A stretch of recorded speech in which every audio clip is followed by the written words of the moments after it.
Let's go in the talking room. You are really busy right now. You've got a couple of things in the hopper, right? Yeah, really busy always feels like a lament. So in this case, it's not. I think it's awesome.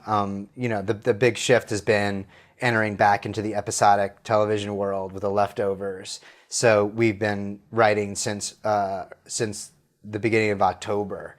And that has just been a wild shift away from what the 3 previous years were in the, Lost finished in 2010. And so just the movie life, I would try to convince people that I was busy, what it really amounted to was, 3 to 4 hours a day of actual work, and then the rest of the time goofing around on the internet and going and seeing movies and reading books and spending time with my family, who I had neglected in the 6 years that Lost was on, building goodwill towards when that time would come again, and that time is now. And then there were brief periods over the course of those 3 years where I would very intensively focus on a writing project for a month. But for the most part, it was like a pretty any screenwriter who tells you that their life is hard, the work is hard, but the hours are awesome. And now I'm back into a regimented 70-hour week.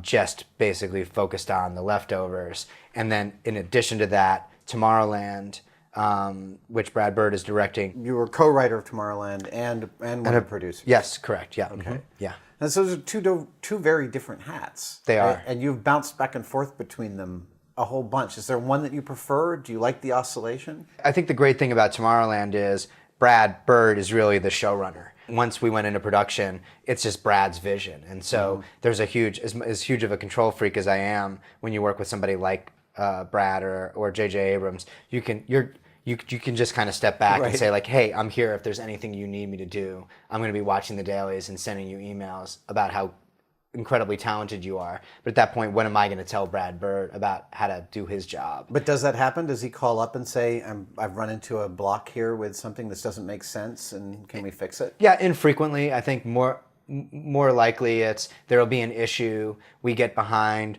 or there's stunt blocking that we wrote in the script that when you actually get there on the day isn't going to make sense. So he'll call and say, I wanted to cut this, or I had this idea to do that, or but mostly, he functions more or less autonomously, and if he wants to change stuff on the day, he certainly doesn't need to call me. When he does, it's a courtesy.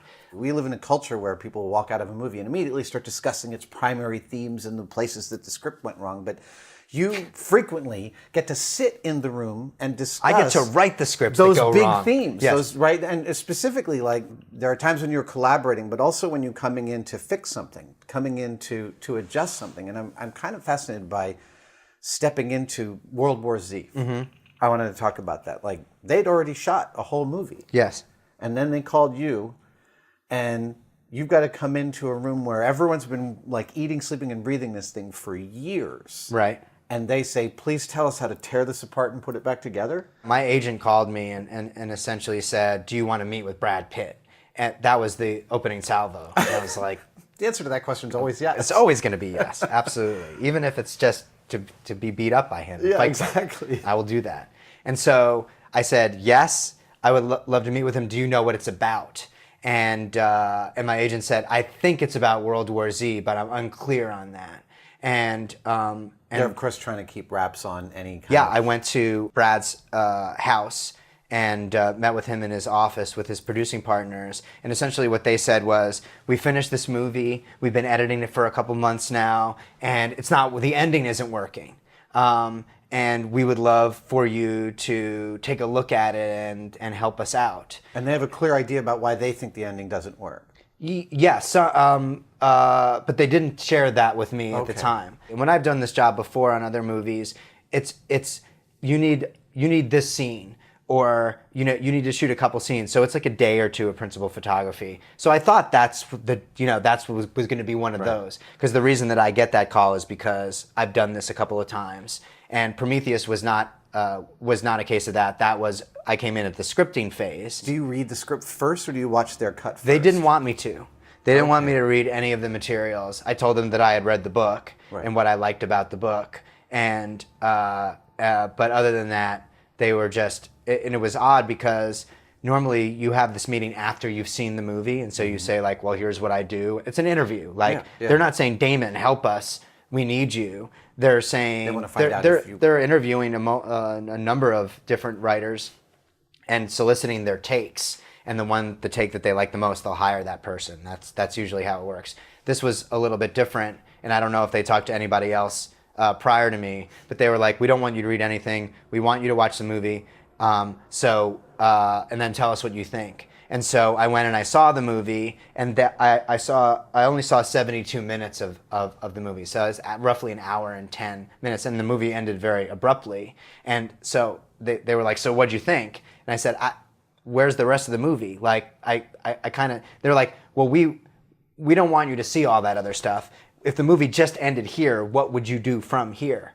And I said, well, I could answer that question, but I still feel like I need to see what you did so that I don't pitch that, because I have certain instincts, but I also feel like I can learn a lot from what you did and didn't like. Yeah. And that's where I feel like if I had been in the Matthew Carnahan position, who's basically the guy who did all the writing to get the movie made and all the writing through it, I would have written exactly what Matthew Carnahan wrote, because when you're writing a movie, you're in service of the producer's and the director's vision. In this case, it was Brad and Dee Dee and Jeremy and Mark Forster. So you're basically, you have a voice in that process, but you're doing what makes sense to them. They're your bosses. So so they did show me the original, and I was like, this isn't it.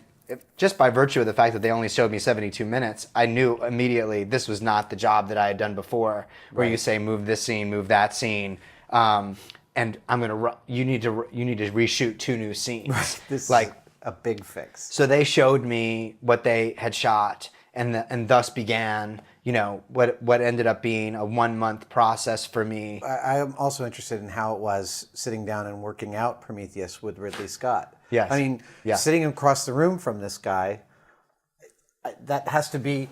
I just found myself wondering how you would say, actually, I don't like that idea. Oh, no, you don't. What are you, crazy? First off, he's wearing all that armor.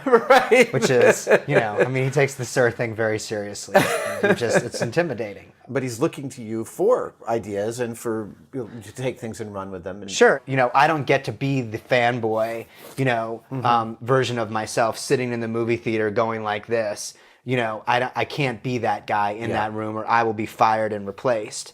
And I know that because I've been fired and replaced. So I have a job which is I can either take the high moral ground, or I can be a professional and try to execute the vision that's put in front of me. And all that being said, I found, and I'm not just saying this because this is what you're supposed to say, I found Ridley to be enormously, highly collaborative and funny and engaging and tough, because, great directors are where it's like, he was very honest. If I pitched something that he didn't like, he would tell me so, and then I had to go back to the drawing board.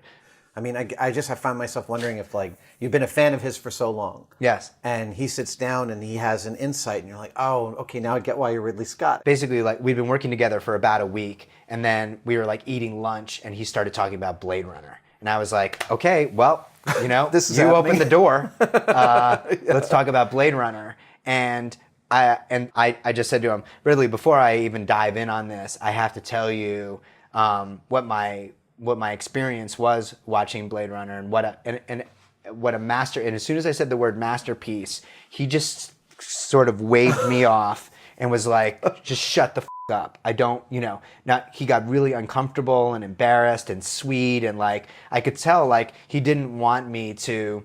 That's not the level sit there and like talk about praise him, which I was like, I wanted to do that for 20 minutes. It's like he just wants me to treat him, well, obviously like my boss, but he doesn't want me to treat him like Ridley Scott. And I don't know if I can do my job well if I venerate him too much. Damon, thank you so much, man. Thank you. Thank you for sitting down with me and coming to my office. Oh, C.K. Dexter Haven!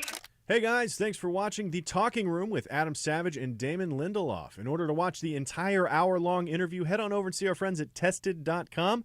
And remember to click like and subscribe, and come back next time for more movie news on Cinefix Now.